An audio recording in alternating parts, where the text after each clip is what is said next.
Friends இப்போ வந்து பார்த்தீங்கன்னா பொட்டேட்டோ ஃப்ரை தான் செய்ய போகிறோம். உருளைக்கிழங்கு வறுவல் தான் சமைச்சு காமிக்க போகிறோம். இது வெந்தய குழம்புக்கு செம்ம சைட் டிஷ்ஷு. நிறைய இந்த யூடியூப்லேயே நீங்கள் போய் பார்த்தீங்கன்னா வெந்தய குழம்புக்கு சைட் டிஷ்ஷுன்னு நீங்கள் போட்டாலே பொட்டேட்டோ ஃப்ரை தான் நிறைய காமிப்பாங்க. உருளைக்கிழங்கு வறுவல் தான். ஸோ செம்ம பொருத்தமாக டேஸ்ட்டாக இருக்கும். இப்போ வந்து இதை வந்து சமைக்கிறதுக்கு வந்து உருளைக்கிழங்கை வந்து நம்ம என்ன பண்ணணும்னா இது மாதிரி நாளாக கட் பண்ணி தண்ணியில் இது மாதிரி வச்சு குக்கர் போட்டு மூடி வேக வச்சிடணும். சரிங்களா?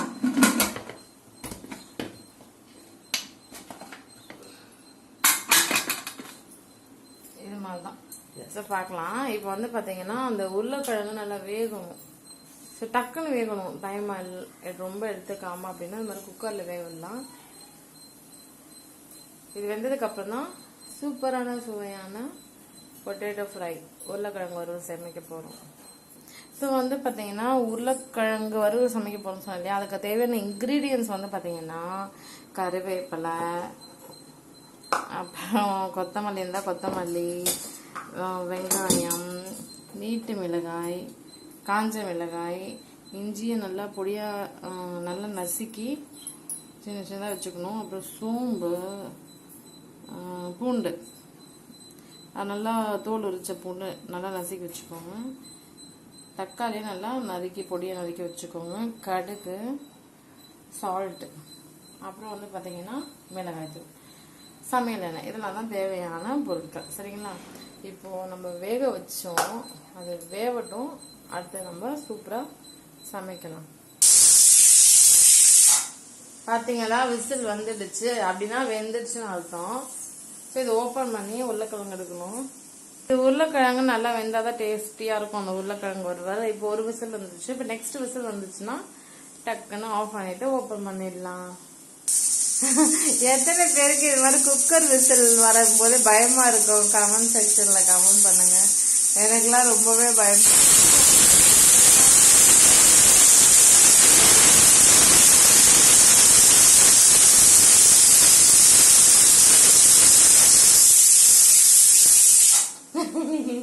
ரெண்டு விசில் வந்துருச்சு. ஸோ சமையல் பண்றதுன்றது ரொம்ப ஈஸியான வேலை தான்.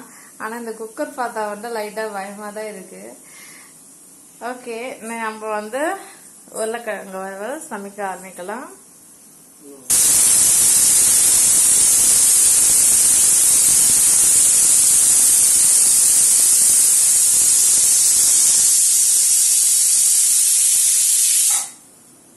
இப்போ ஆஃப் பண்ணிடலாம். இங்க பாருங்க. ஓகே, ஆஃப் பண்ணிட்டோம். 2-3 விசிலே வந்துடுச்சு. பிகாஸ் அது ரொம்ப பெரிய பெரிய உருளைக்கிழங்கு, அதனால 2 விசில் தான் யூஸ்வலா வர்றது. 3 விசிலே விட்டாச்சு. பிகாஸ் அது பொட்டேட்டோ சைஸ் வந்து ரொம்ப பெருசா இருந்துச்சு இல்லையா, அதனால. ஸோ வந்து அந்த குக்கரை அடுப்புல இருந்து இறக்கி வச்சாச்சு. இருந்தாலும் அதில் கொஞ்சம் ஆவிலாம் இருக்கும் இல்லையா, அதனால இந்த மாதிரி கரண்டி வச்சு கொஞ்சம் லைட்டாக தூக்கி விட்டுக்கலாம். ஸோ அந்த ஆவிலாம் போயிடும். அதுக்கப்புறம் நம்ம ஓப்பன் பண்ணலாம்.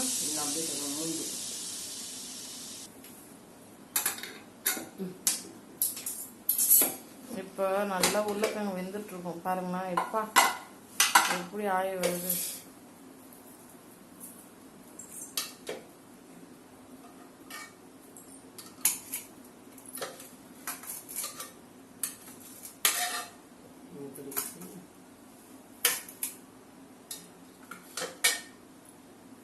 உங்களுக்கு எத்தனை பேருக்கு பொட்டேட்டோ ஃப்ரை ரொம்ப பிடிக்கும், உருளைக்கிழங்கு வறுவல் பிடிக்கும்? கமெண்ட் செக்ஷன்ல கமெண்ட் பண்ணுங்க.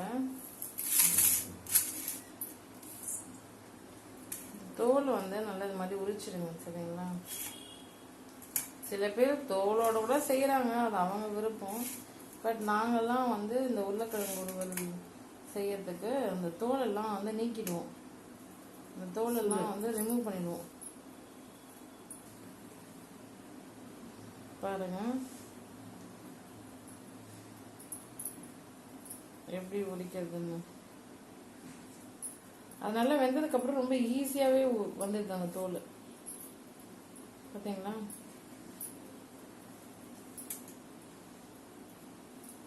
தோலெல்லாம் கம்ப்ளீட்டா ரிமூவ் பண்ணிடணும்.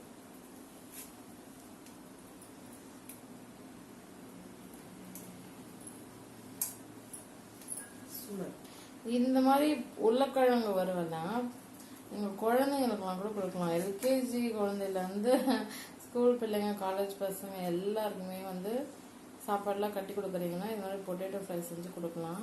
பிகாஸ் இதில் நீர் சத்து வந்து நிறைய இருக்குது. ஸோ வளர்கிற பிள்ளைங்களுக்கு ரொம்ப யூஸ்ஃபுல்லாக இருக்கும், ஹெல்த்துக்கு ரொம்ப நல்லது.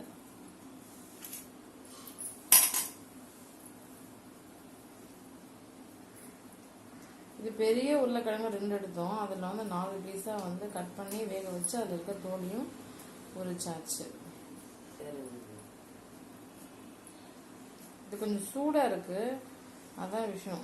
மற்றபடி எல்லாமே ஈஸியாக பண்ணிடலாம்.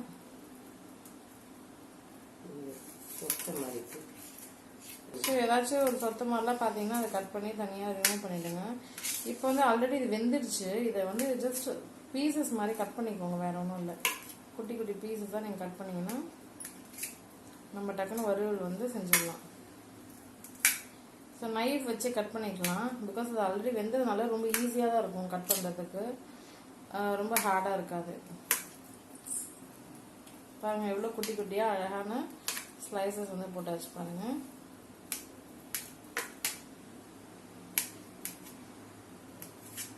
எல்லா காய்கறியிலுமே எல்லா சத்துங்களுமே இருக்குது.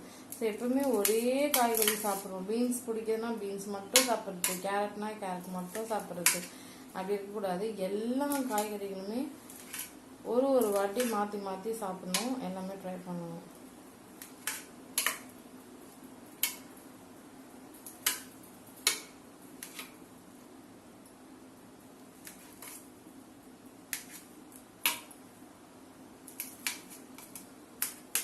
இது வந்து ரசத்துக்கும் உருளைக்கிழங்கும் ரொம்பவே நல்லா இருக்கும்.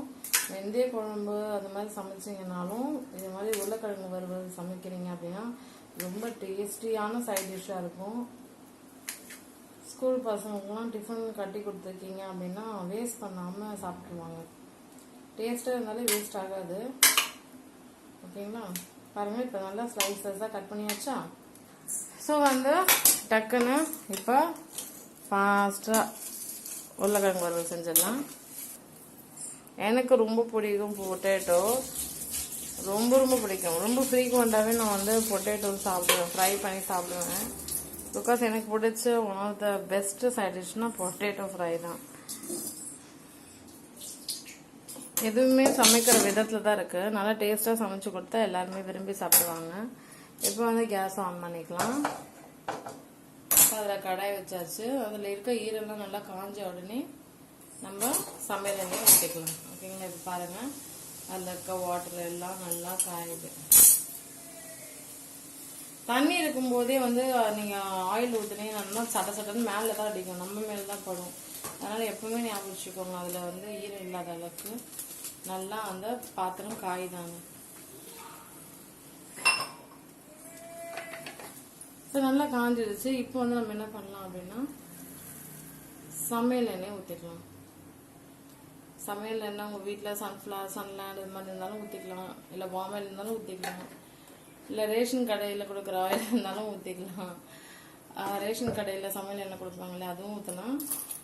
இல்லைன்னா கடலை எண்ணெய் இருந்தால் ரொம்ப நல்லாயிருக்கும். கடலை எண்ணெயில் சமைச்சிங்கன்னா செம்ம டேஸ்ட்டாக இருக்கும். இப்போ பாருங்கள், கடுகு.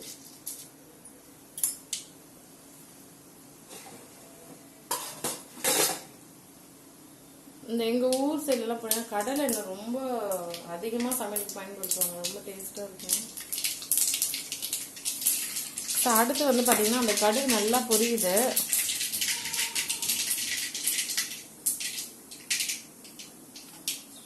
நெக்ஸ்ட் அந்த சோம்பு வந்து போட்டுருவோம். சோம்பு, பூண்டு எல்லாத்தையும் போட்டுருவோம். அந்த இஞ்சி எடுத்து வச்சுருந்தோம் அதையும் போட்டுருவோம். நெக்ஸ்ட் வெங்காயம்.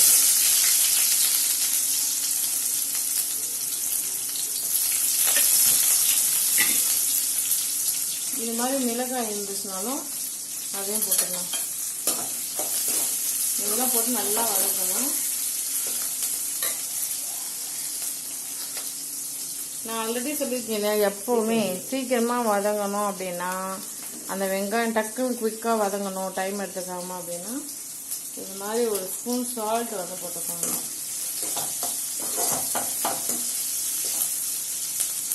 அப்போதான் ஆனியன் வந்து டக்குனு ஒரு கோல்டன் கலரில் டக்குனு ஃப்ரை ஆகும், நல்லா வதங்கிடும். நல்லா டக்குனு உருளைக்கிழங்கு வறுவல் சமைக்க முடியும். இந்த சோம்பு போட்டாலே பார்த்தீங்கன்னா அது ஒரு செம்ம வாசமாக இருக்கும், நல்ல ஒரு வாசனை. அது அந்த வாசனைக்காகவே இது மாதிரி பொட்டேட்டோ ஃப்ரை இந்த உருளைக்கிழங்கு வறுவலில் வந்து பார்த்தீங்கன்னா மிச்சம் வைக்காமல் நல்லா காலி பண்ணிடுவாங்க. இப்போ வந்து பார்த்தீங்கன்னா அந்த பூண்டு வாசனை, இஞ்சி வாசனை, சோம்பு வாசனை எல்லாம் வந்து நல்லா செம்மையாக இருக்குது. பொட்டேட்டோ ஃப்ரையை டிஃப்ரெண்ட் ஸ்டைலில், டிஃப்ரெண்ட் மெத்தடில் அண்ட் டிஃப்ரெண்ட் ப்ரொசீஜர்ஸில் சமைக்கிற வீடியோஸ்லாம் யூடியூப்பில் நீங்கள் பார்த்துருக்கீங்க. இப்போ நாங்கள் பண்ணுற ஒரு மெத்தடில் நீங்கள் கண்டிப்பாக பொட்டேட்டோ ஃப்ரை உருளைக்கிழங்கு வறுவலில் சமைச்சு சாப்பிட்டு பாருங்கள். எப்படி இருக்குது அந்த டேஸ்ட்டுன்னு கமெண்ட் செக்ஷனில் கமெண்ட் பண்ணுங்கள். ஓகே,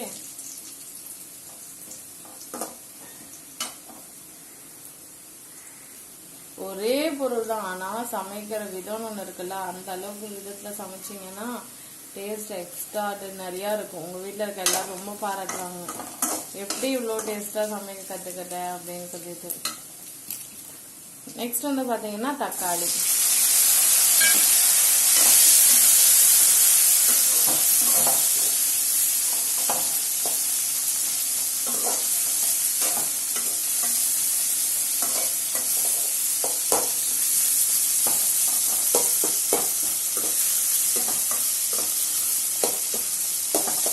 ஓகே,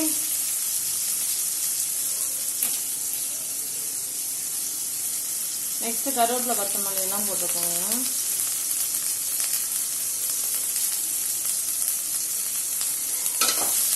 போட்டுட்டு நல்லா இது மாதிரி வதக்கி விட்டுக்கோங்க. ஓகேங்களா, கருவேப்பிலை கூட நல்லா வாசனையா இருக்கும். இது மாதிரிலாம் வறுவல் எல்லாம் போட்டீங்கன்னா அந்த கருவேப்பிலையுடைய மனமே வேற லெவலில் இருக்கும்.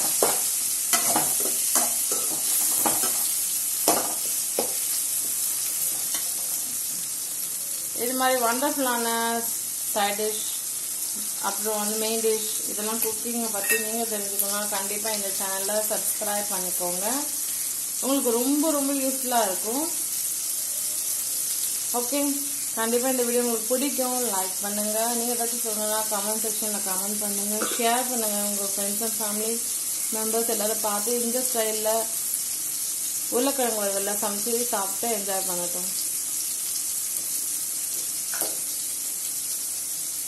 நெக்ஸ்ட் வந்து பார்த்தீங்கன்னா நம்ம வந்து கட் பண்ணி வச்சுருந்தோம் இல்லையா, நல்லா வேக வச்சு கட் பண்ணின உருளைக்கிழங்கு, அதை என்ன பண்ணுறோன்னா, ஸோ அதை வந்து உருளைக்கிழங்கு எல்லாம் போட்டாச்சா, அதுக்கு மேலே சால்ட் உப்பு நல்லா தூவி விட்டுக்கோங்க.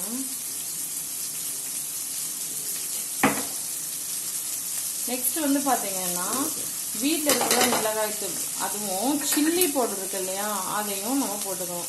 உங்களுக்கு இன்னும் புரியுற மாதிரி சொல்லணும்னா இங்கே பாருங்க, ஆச்சி குழம்பு சில்லி மசாலா பவுடர் இருக்கா, அதையும் போட்டுக்கலாம். சக்தியோட சில்லி பவுடர்னா ரொம்ப சிகப்பு மிளகாய் தூள் மாதிரி இருக்கும் இல்லையா, அது தனி மிளகாய் தூள். ஸோ இது மாதிரி கூட இந்த ரெண்டுத்தையும் கூட நீங்கள் இதில் கொஞ்சம் கொஞ்சம் போட்டுக்கலாம். போட்டுட்டு லைட்டாக தண்ணி ஊற்றி, ரொம்ப லைட்டாக தண்ணி ஊற்றினா போதும். பிகாஸ் அந்த மசாலா எல்லாமே என்ன ஆகணும்னா அந்த உருளைக்கிழங்குல நல்லா மிக்ஸ் ஆகணும். அந்த உருளைக்கிழங்குலாம் அந்த மசாலாலாம் நல்லா இறங்கினதுக்கப்புறம் தான் செம்ம டேஸ்டாக இருக்கும். சரி, ஓகே, இங்கே பாருங்க, உங்ககிட்ட கொத்தமல்லி இருந்தால் இன்னும் கொஞ்சம் நிறைய கூட கொத்தமல்லி, ஃப்ரெஷ்ஷான கொத்தமல்லி தான் போட்டுக்கோங்க. நல்லா வாசமாக இருக்கும், டேஸ்டியாக இருக்கும். குழந்தைங்களுக்கு இது மாதிரி விதத்தில் சமைச்சு கொடுத்தீங்கன்னா சூப்பராக சாப்பிடுவாங்க. இன்னும் கொஞ்சம் கொடுங்கன்னு கேட்பாங்க. அவ்வளோதான், சூப்பரான உருளைக்கிழங்கு வறுவல் தயாராகிடுச்சு.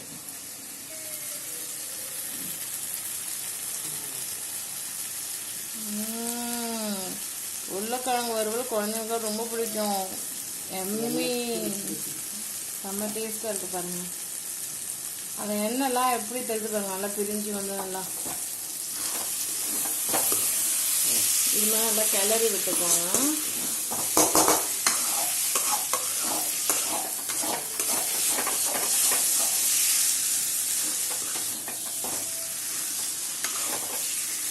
தமிழ்நாடு ஸ்டைலில் தான் வந்து இந்த கிராமப்புறத்தெல்லாம் உருளைக்கிழங்கு வறுவல் இப்படி தான் சமைப்பாங்க. ஓகே, ஸோ இந்த ஸ்டைலில் கண்டிப்பாக நீங்கள் சமைச்சு சாப்பிடுங்க. அப்புறம் நாங்கள் இன்றைக்கி வெந்தய குழம்பு தான் வச்சோம். அதுக்கான சைட் டிஷ் தான் வந்து பார்த்தீங்கன்னா இது வந்து ப்ரிப்பேர் பண்ணோம். பாருங்கள், இது வந்து வெந்தய குழம்பு. இந்த வீடியோ கூட இந்த சேனலில் அப்லோட் பண்ணியிருக்கேன். கண்டிப்பாக அதையும் பார்த்து தெரிஞ்சுக்கோங்க வெந்தய குழம்பு எப்படி சமைக்கணும்ன்ட்டு. ஸோ இதுக்கான சைட் டிஷ் வந்து பார்த்தீங்கன்னா உருளைக்கிழங்கு வறுவல். இன்னும் கொஞ்சம் ஆஃப் பண்ணுறதுக்கு முன்னாடி கூட இது மாதிரி கருவேப்பிலாம் தூவி விட்டுக்கலாம். கருவேப்பிலை, கொத்தமல்லி எல்லாத்தையும் தூவி விட்டு இது மாதிரி கிளம்பி விட்டுக்கோங்க.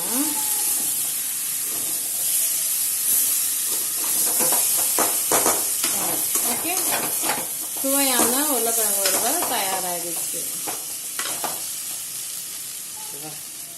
ஆஃப் பண்ணிடலாம். பாருங்க, அடுப்பு ஆஃப் பண்ணியாச்சு. ஸோ அதுதான் ஃப்ரெண்ட்ஸ், உங்களை வேற ஒரு நல்ல வீடியோவில் வந்து மீட் பண்ணுறேன். தேங்க்யூ ஸோ மச் ஃபார் வாட்சிங். பாய்.